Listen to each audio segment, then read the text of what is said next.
कृष्ण गोविंद हरे मुरारे हे नाथ नारायण वासुदेव श्री कृष्ण गोविंद हरे मुरारे हे नाथ नारायण वासुदेव हे नाथ नारायण वासुदेव हे नाथ नारायण वासुदेव श्री नाथ नारायण वासुदेव हे नाथ नारायण वासुदेव श्री कृष्ण गोविंद हरे मुरारे हे नाथ नारायण वासुदेव राम हरे राम राम राम हरे हरे हरे कृष्ण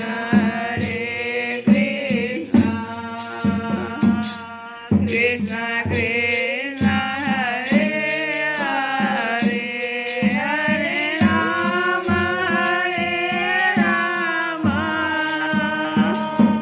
राम राम हरे हरे हरे कृष्ण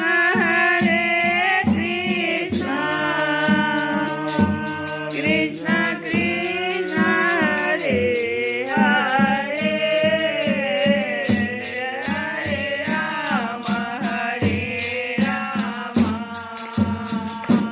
राम राम हरे हरे हरे कृष्ण कृष्ण कृष्ण हरे हरे। जय श्री कृष्ण। हम लोग कथा में सुन रहे थे कि नारद जी देवर्षि रूप में जो जाने जाते हैं, ब्रह्मर्षि भी कुछ होते हैं, कुछ देवर्षि कहलाते हैं। तो देवर्षि नारद का भगवान ने बहुत सम्मान किया और वे अत्यंत प्रसन्न होकर भगवान का स्मरण करते हुए, यही चीज़ जो हम आज ज़्यादा ध्यान देने के लिए कर रहे हैं, क्योंकि समय ही इस प्रकार का आ रहा है कि भगवान के स्मरण को ही हमको करते रहना है। भगवान के स्मरण करने में, उनके नाम का उच्चारण करने में, और नारद जी का यहाँ पर चूँकि चर्चा है, तो नारद जी किस प्रकार से नारद जी हो गए, बहुत संक्षेप में है कि नारद जी दासी के पुत्र थे, ठीक है। रामदास उनका पूर्व जन्म का नाम था, और वो दासी जो थी वो संतों की, ये चातुर्मास होता था, जो आज का जो विषय है कि चातुर्मास, पहले चातुर्मास होता था, वर्ष में 4 महीना कुछ नियम है। क्या नियम है भाई? तो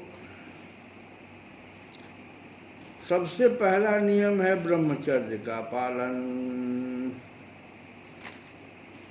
इस 4 मास में ब्रह्मचर्य का पालन सबसे पहला और सबसे महत्वपूर्ण नियम इसको माना गया।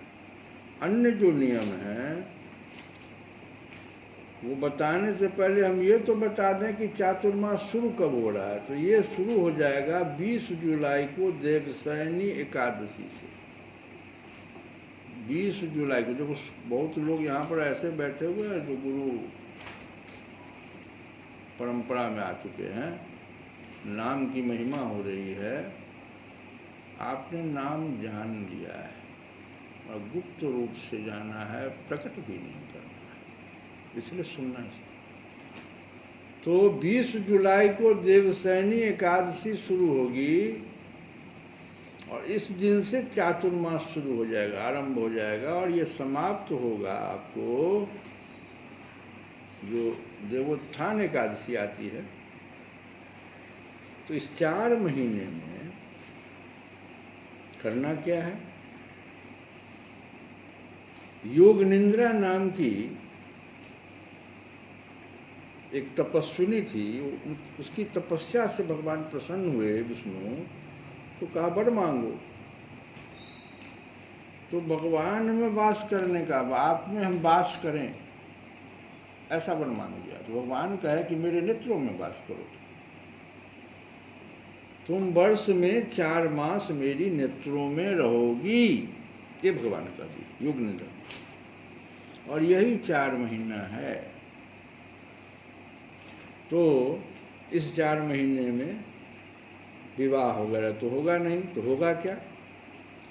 आप सबसे पहले तो कुछ व्रत का पालन कीजिए, ब्रह्मचर्य का पालन, त्याग, पत्तल पर भोजन, उपवास, मौन, जप, ध्यान, स्नान, दान, पुण्य, ये सब विशेष फलदायी होते हैं इस 4 महीने। जो भक्त चातुर्मास में अपने प्रिय भोगों का, आपको सबसे प्रिय जैसे मीठा है, गुड़ है, चीनी है, उसको त्याग देता है। लेकिन किस प्रकार से त्यागना है? श्रद्धा एवं प्रयत्न पूर्वक त्यागता है। तो उसके द्वारा त्यागी हुई वह वस्तु, जैसे मीठा चीज को त्यागिएगा तो आपके जीवन में, मनुष्य के जीवन में मधुरता की प्राप्त होगी। तो साल में 4 महीना तो त्यागना है और जीवन भर आपको मधुरता मिलेगी। तो क्यों नहीं ऐसा कार्य हम करेंगे, 1 लगाएंगे और 4 पाएंगे? क्योंकि मेरा जीवन तो 1 साल का है नहीं, मेरा जीवन तो 100 साल का कलयुग में है। तो ये तो बहुत बड़ी बात हो गई। पान का त्याग करने से भोग सामग्री से संपन्न होता है और उसका कंठ सुरीला होता है बहुत। दही नहीं खाने वाले मनुष्य को गोलोक मिलता है। नमक छोड़ने वाले के सभी परोपकारी कार्य सफल होते हैं। और जो मौन व्रत धारण करता है उसको भी, और जो प्राणियों की हिंसा त्याग करके द्रोह छोड़ देता है उसको भी, दोनों को उसकी आज्ञा का, वैसे मनुष्य की आज्ञा का कोई उल्लंघन नहीं करता है। ये कितना बड़ा फल है। ये चातुर्मास का फल बता रहे हैं। और सबसे उत्तम तो हम बताया ब्रह्मचर्य का व्रत।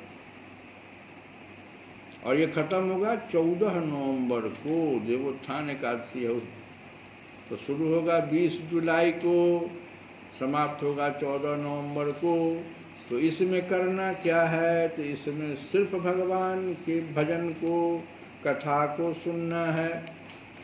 पवित्र नदी में आप स्नान किए तो बहुत अच्छी बात है, और नहीं तो आप सुबह सुबह स्नान कर लीजिए।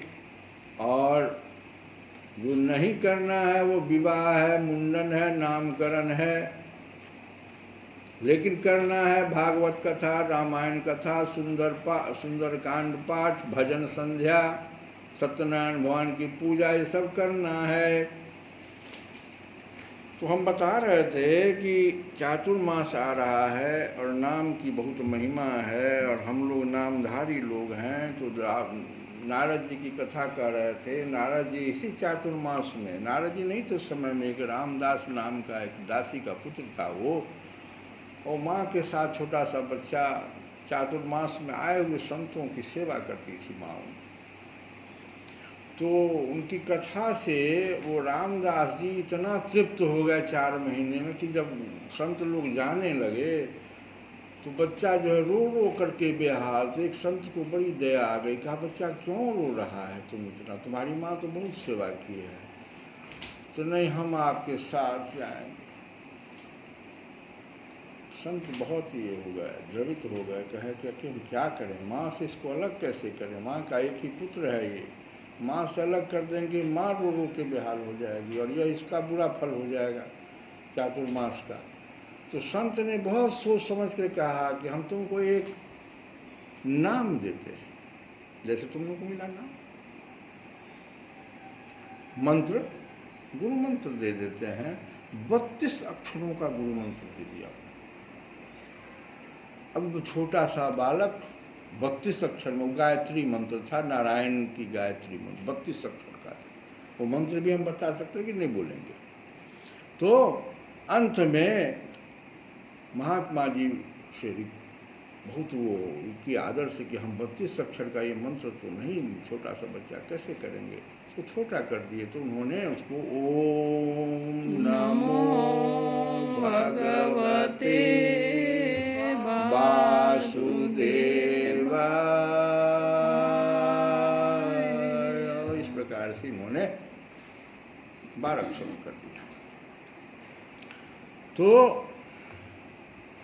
नारद जी और कह दिए महात्मा के समय आने पर तुमको ये फलदायी हो जाएगा। तो फलदायी कैसे होता है मंत्र, अब उसके बारे में थोड़ा सुन लेते हैं, फिर नारद जी की कथा हम लोग सुनेंगे कि मंत्र में आपको 7, ये हम आपको जो बता रहे हैं, ये कल्याण के हमारे संस्थापक थे, उनका नाम था हनुमान जी प्रसाद पोद्दार, है ना।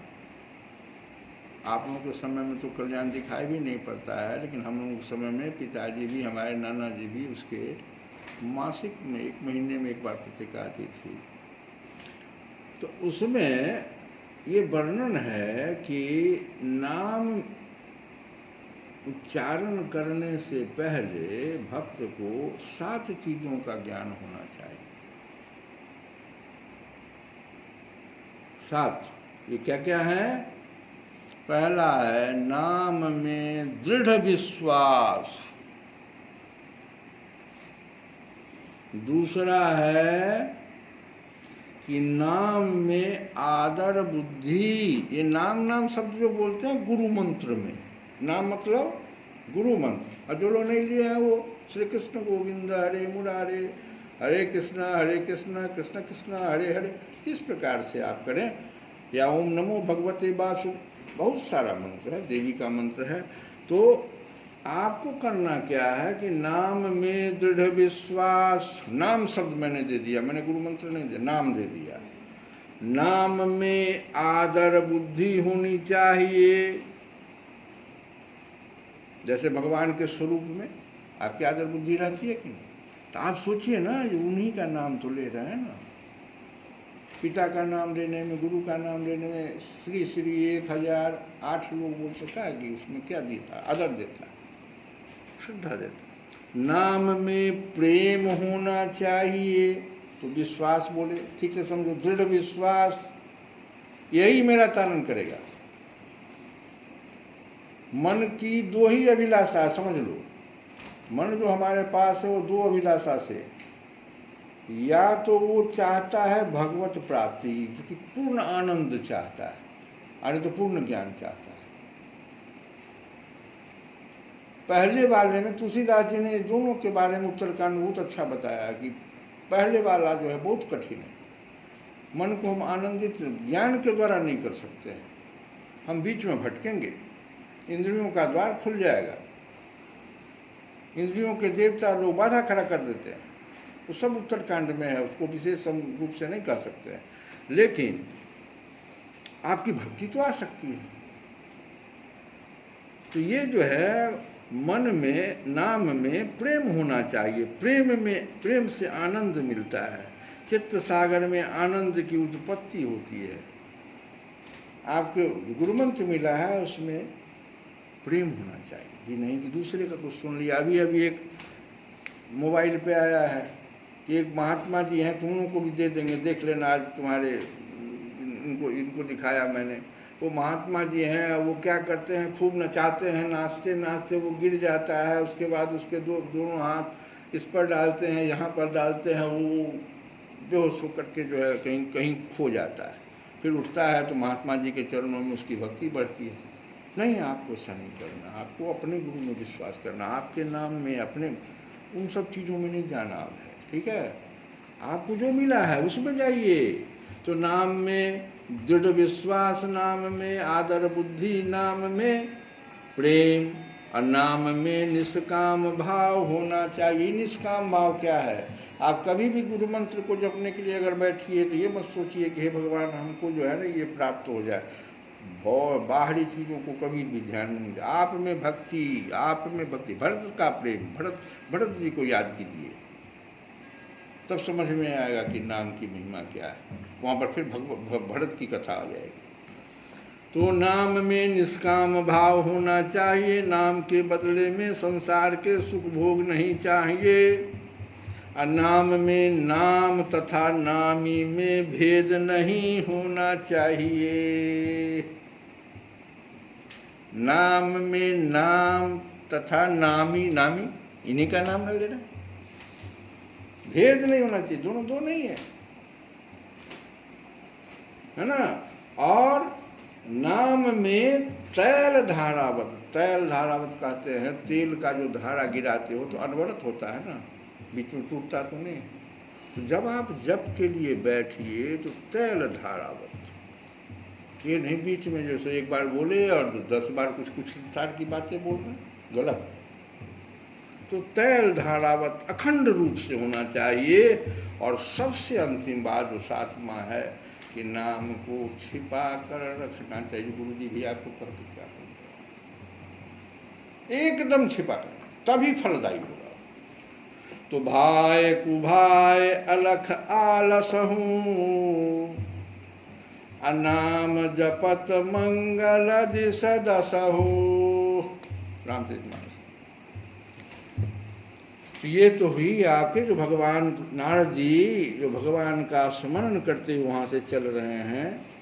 बहुत कृपा हुई, उन संतों की बहुत कृपा हुई। बच्चा वो जो है ओम नमो भगवते वासुदेवाय कर रहा था, लेकिन एक दिन माँ उनकी जो है वो गाय को घास खिलाती थी। घास में ही सांप था बैठा हुआ और सांप ने माँ को डस लिया। माँ चल बसी और बच्चा फ्री हो। भगवान को इस नाम से जो जो उनको मंत्र मिला था, इससे भगवान, यही नारद जी बाद में हो गए, अगले जन्म में ब्रह्मा जी के पुत्र हुए, मानस पुत्र हुए। तो राजन भगवान नारायण सारे जगत के कल्याण के लिए अपनी अचिंत्य महाशक्ति योग माया को स्वीकार करते हैं और इस प्रकार मनुष्यों की सी लीला करते हैं। द्वारिकापुरी में 16,000 से अधिक पत्नियां अपनी सलज्ज एवं प्रेम भरी चितवन तथा मंद मंद मुस्कान से उनकी सेवा करती थी और वे उनके साथ विहार करते थे। भगवान श्री कृष्ण ने जो लीलाएं की है उन्हें दूसरा कोई नहीं कर सकता। परीक्षित, वे विश्व की उत्पत्ति, स्थिति और प्रलय के परम कारण हैं। जो उनकी लीलाओं का गान श्रवण और गान श्रवण करने वालों का अनुमोदन करता है, उसे मोक्ष के मार्ग स्वरूप भगवान श्री कृष्ण के चरणों में परम प्रेममयी भक्ति प्राप्त हो जाती है। श्री कृष्ण गोविंद हरे